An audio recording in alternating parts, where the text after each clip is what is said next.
Good day, ladies and gentlemen. At the time this goes up, I will have already talked about my theory of the Klingons. Now, there's a hilarious fan theory that all of STD is nothing but a mushroom trip that Sarek went on. Now, that can work. It'd be nice if it was completely non-canon, but how do we reconcile what we see with canon? How do we do this?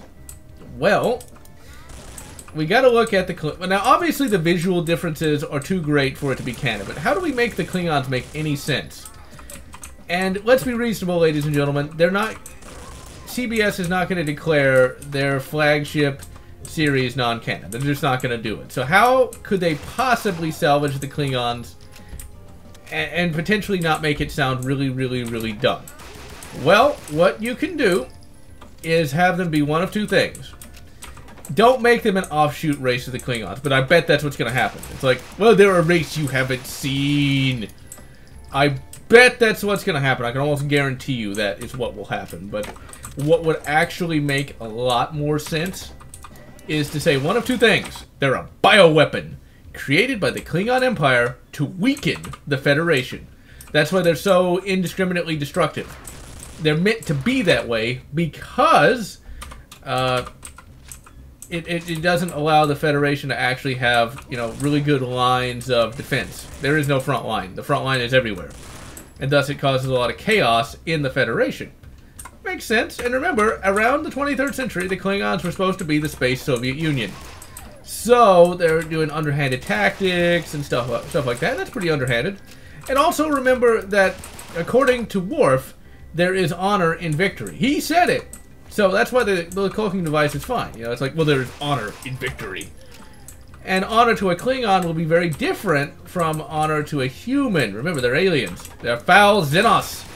So making a race of barbarians, of orcs, to fuck with the Federation makes a lot of sense. It's like, well, it keeps Klingon lives, proper Klingon lives, from being, you know, extinguished. Now, that could work. Potentially. Now, why they... now, the big problem is, why do they have Kronos? You know, why are they controlling all of Kronos? Doesn't make any sense. Maybe it's a different Kronos, and the map's wrong. You could say that, but that's really pushing it. Both my ideas really don't work well with Kronos being Kronos. And the whole maps being wrong thing is such ass-pullery that, you know... You have to reach way up in that large intestines to pull that shit out. So, that's the best I got. But the other idea is they are a conquered race. They were conquered by the Klingons. And really, really embraced Klingon culture. And that's why they're so really stupid compared to the other Klingons. You know, it's like they embraced the Klingon culture like, I'm trying to think how best to explain this. You know, it's often said that the most fervent believer is a convert.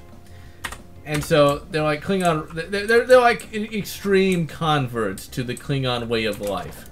But, as with any sort of convert, they have, they've really, really perverted what the Klingon way of life is meant to be. And that's why they're so insane. That's why they talk about remain Klingon, whereas with an actual Klingon, they would never be worried about such a thing. They're afraid of the Federation changing them, whereas an actual Klingon would never even consider worrying about that, because being Klingon is in your warrior's heart. And, you know, even questioning that one is not Klingon is actually more of an insult. So, like... You never, and an individual Klingon would never be worried about losing their Klingon-ness, because to even do that would be to dishonor oneself.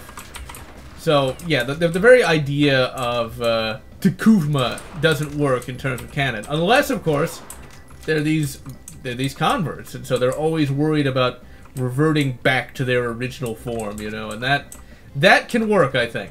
That can work. That could explain why the ships don't look right.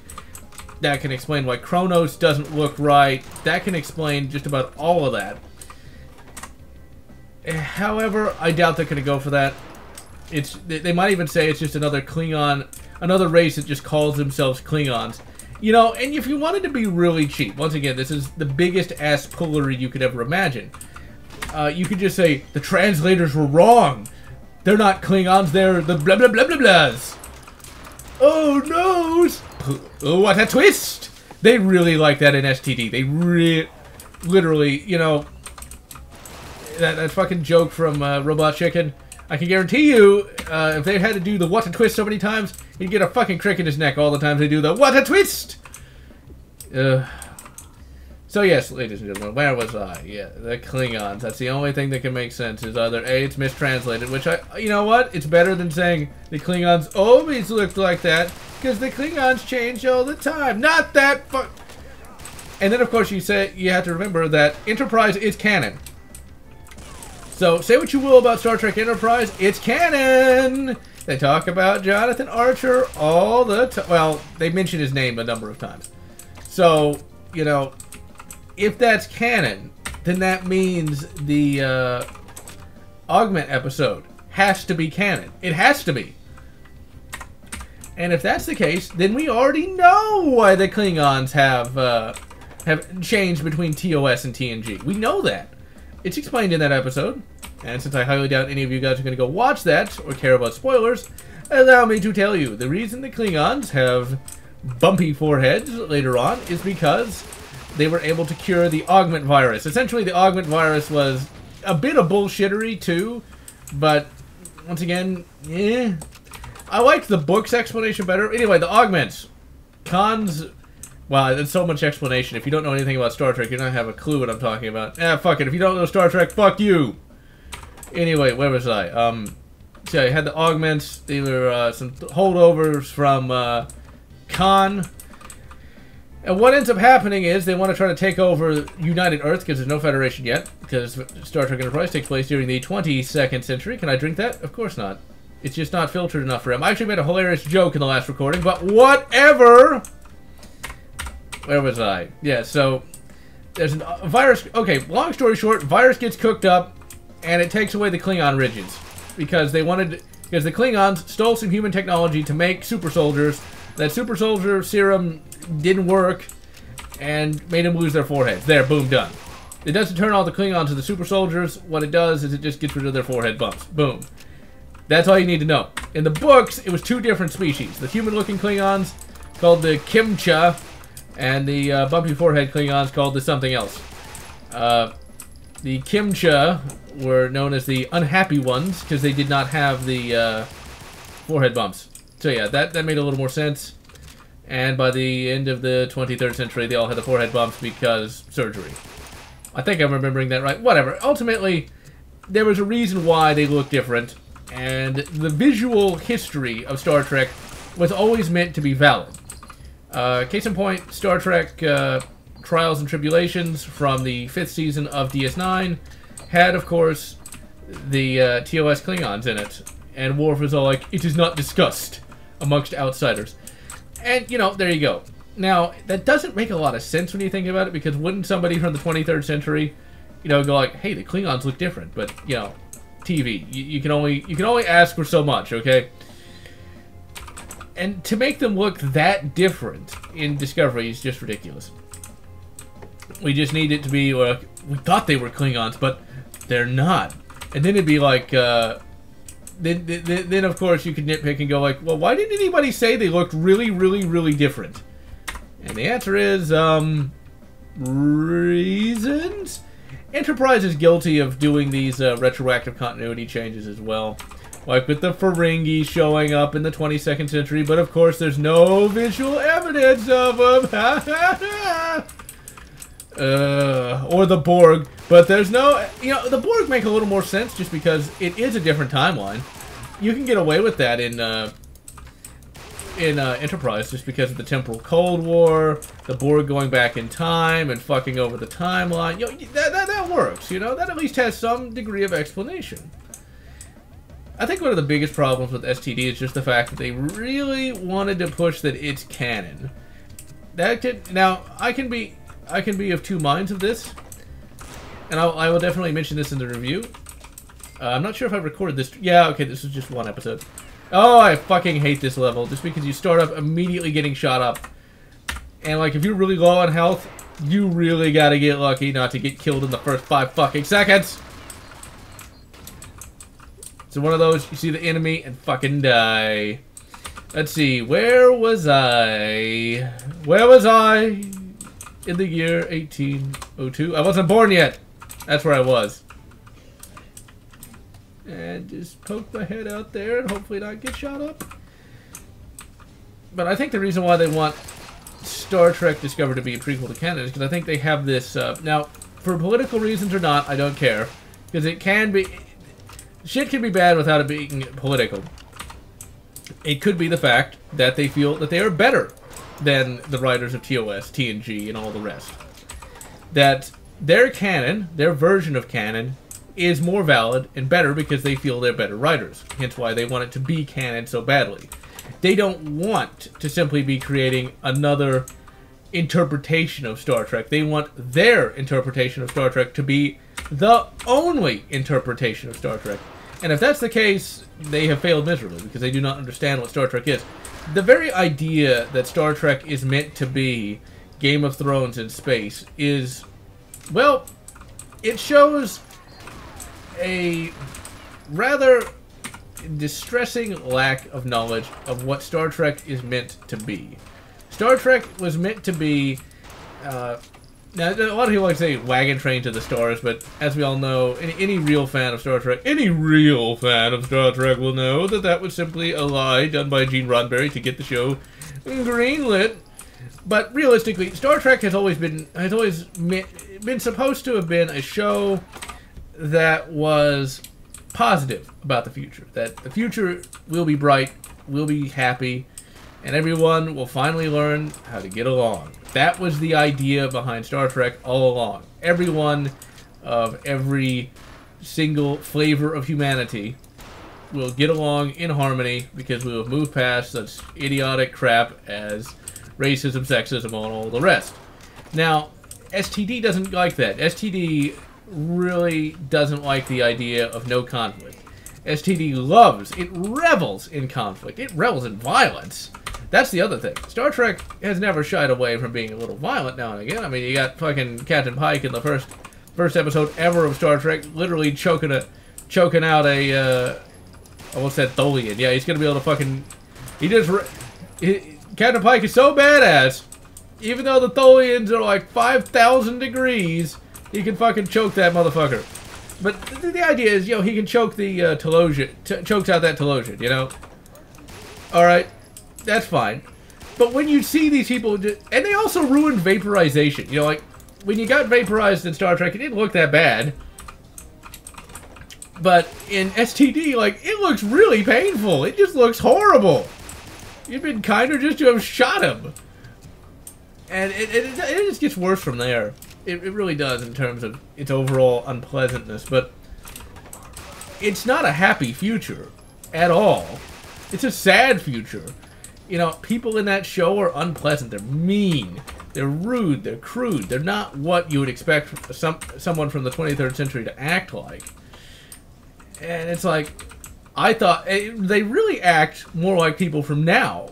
And like, I understand why they're doing that. It's supposed to be this big social commentary, but the idea is that Starfleet is meant to show the very best of what humanity can be. The other the aliens, the Fowls and us, are meant to show how terrible things can be. You know, that's the idea, at the very least. By making Starfleet into this really bunch of thugs, more than anything else, by making them that, you know, it's like, well, where's the happy and joy of the future? And then, like, okay, then you got the other problems with just the sheer character ruination. And the thing is, like, when you say something's the worst thing ever, it's that generally like, oh, it's hyperbole, it's not really. No, literally, they ruin characters. They bring back some TOS characters, and they utterly... They lose sight of what the characters were meant to be. And all I'm going to be doing is talking about STD in this Let's Play series, it would seem. I need to move on from that. I'm not ignorant to non-STD fans who would like me to talk about whatever. And don't worry, I will start talking about something different in the next episode. Or maybe you guys like it. I don't know. I know if it would me, it'd be like, come on, move on already. Just fucking do the reviews. Get the fucking work, asshole. And if you happen to be a YouTuber that I watch that's watching this, get back to work, asshole. Stop watching this video. Let's see, where was I? But yeah, there's some TOS characters that show back up. And once again, remember, this is supposed to be more canon than canon. Keep that in mind. That's what it's meant to be, is more canon than canon. And it takes a character that is meant to be a lovable rogue. And from whatever definition of lovable rogue you might have. And basically turns him into a psycho. I'm not even joking. He literally becomes a psychopathic killer.